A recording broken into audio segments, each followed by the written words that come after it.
এই দেখুন বন্ধুরা, আমার মতিচুরের লাড্ডু একদম ঘরে তৈরি করা, আর একদম দেখে মনে হচ্ছে যেন মতির মতো চমকাচ্ছে।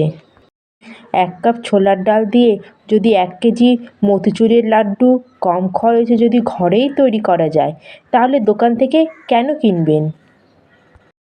একদম সিম্পল আর ইজি স্টেপে ঘরে কি করে বানিয়ে ফেলবেন মিষ্টির দোকানের মতিচুরের লাড্ডু, আজকে আমি সেটাই আপনাদের সাথে শেয়ার করছি। এর জন্য না লাগবে বেসন, না লাগবে ঝাঁঝরি, আর না বোঁদে বানানোর ঝঞ্ঝট।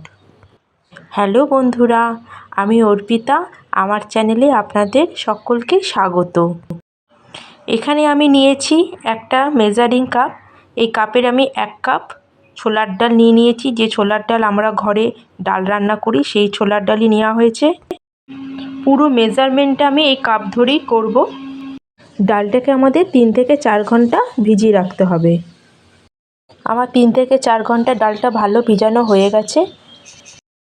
যখন নখ দিয়ে ডালটাকে ভাঙবেন, ডাল ভেঙে যাচ্ছে, তাহলে বুঝবেন যে ডালটা আমাদের ভালোভাবে ভিজে গেছে।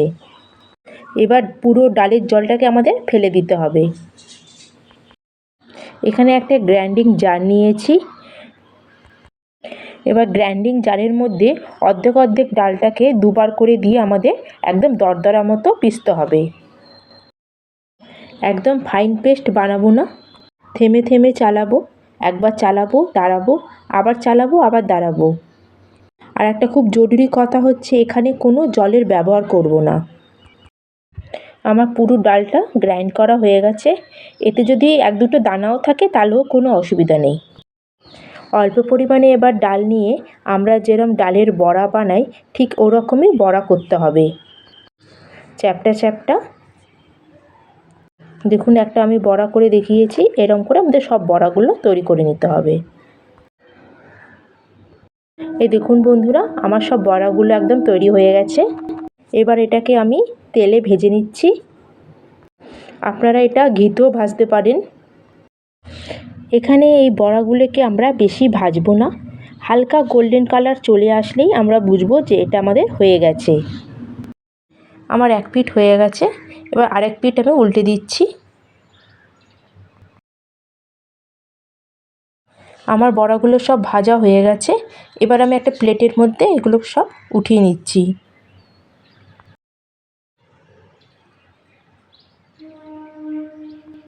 দেখুন, এইভাবে আমরা সব ছোলার ডালে বড়া বা পকোড়া যাই বলুন, এইভাবে আমরা সব তৈরি করে নেব। এবার যখন বড়াটা পুরো ঠান্ডা হয়ে যাবে, এরকম আমরা ছোট ছোট পিস করে নেব। দেখুন, এইভাবে আমি সব ছোট ছোট পিস করে নিয়েছি। এখানে একটা মিক্সিং জার নিয়েছি। এবার অর্ধেক ডালটাকে এর মধ্যে দিয়ে আমরা এটাকে গ্রাইন্ড করে নেব। এটাকে মিহি করে গুঁড়ো করার কোনো দরকার নেই। এটাকে মিহিদানা যেরকম হয় ঠিক সেরকমই আমাদের গুঁড়ো করে নিলেই হবে। দেখুন বন্ধুরা, এটা পুরো মিহিদানার মতো দেখতে লাগছে। এবারে আমি শিরাটা তৈরি করার জন্য নিয়েছি 1 কাপ চিনি। আপনারা যদি বেশি মিষ্টি পছন্দ করেন তবে 1.5 কাপও চিনি দিতে পারেন।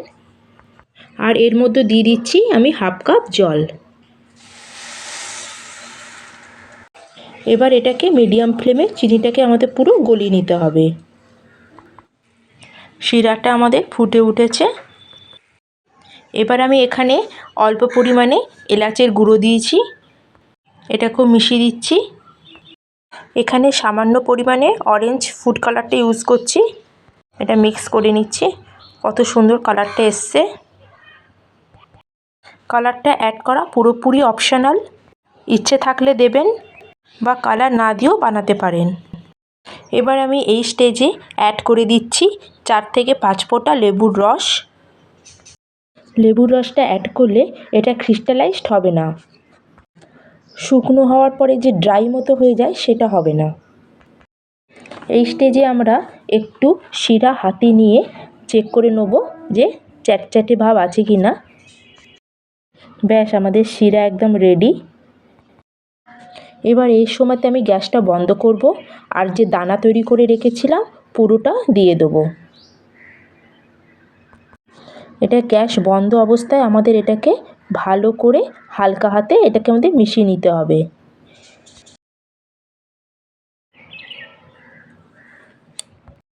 এই দেখুন বন্ধুরা, আমি এটাকে ভালো করে মিক্স করে নিচ্ছি। এটা পুরো মেশানো হয়ে গেলে এই সময় আমি গ্যাসটাকে অন করে দেবো। গ্যাসটা অন করার পরে আমি খালি 1 মিনিটই শিরার সাথে ভালো করে দানাটাকে মিক্স করব। এই সময় এর মধ্যে আমি 1 চামচ মগজদানা আর 2 চামচ মতো ঘি এর মধ্যে অ্যাড করে দিচ্ছি। এটাকে ভালো করে আমি মিক্স করে নিচ্ছি। এই সময় আপনাদের মনে হবে যে একটুখানি ভিজে ভিজে মতো আছে, কিন্তু যখনই গ্যাসটা বন্ধ করে 15 থেকে 20 মিনিটের জন্য এটা ঢেকে রেখে দেবো, এই দানাগুলো পুরো মিষ্টির রসকে অ্যাবজর্ব করে নেবে। এবার এটাকে আমি 15 মিনিটের জন্য ঢেকে রেখে দিচ্ছি। 15 মিনিট আমার হয়ে গেছে। এবার ঢাকনাটা খুলে আমি এবার লাড্ডুগুলো তৈরি করে নেব। এবার আমি এটাকে একটা থালার মধ্যে ঢেলে নিচ্ছি। এবার থালা থেকে অল্প পোর্শন নিয়ে এটাকে আমি লাড্ডুর মতো গোল করে নেব। এই দেখুন বন্ধুরা, আমার একটা লাড্ডু তৈরি হয়ে গেছে। এইভাবে আমি সব তৈরি করে নেব লাড্ডুগুলোকে। এরকম লাড্ডুর মতো হাতে শেপ বানিয়ে নিয়ে এর উপরে একটা 4 মগজের দানা আমি বসিয়ে নিয়েছি সাজানোর জন্য। দেখতে একদম দোকানের মতোই লাগছে। এইভাবেই আমি সব লাড্ডুগুলোকে তৈরি করে নেব। দেখুন বন্ধুরা, আমি একটা লাড্ডুকে ভেঙে দেখাচ্ছি। এই লাড্ডু খেতে অসম্ভব মজার হয় আর দোকানের থেকেও অনেক টেস্টি হয়।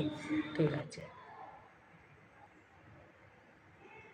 আপনারা অবশ্যই ঘরে একবার এভাবে ট্রাই করে দেখবেন। আমি যে প্রসেসে বানিয়েছি এটা সোজা তো বটেই, একদম 100% নো ফেল। তাহলে যদি আপনাদের আজকের এই রেসিপি ভালো লেগে থাকে অবশ্যই সাবস্ক্রাইব করবেন। তাহলে দেখা হচ্ছে অন্য আরেকটি নতুন রেসিপি নিয়ে। ধন্যবাদ।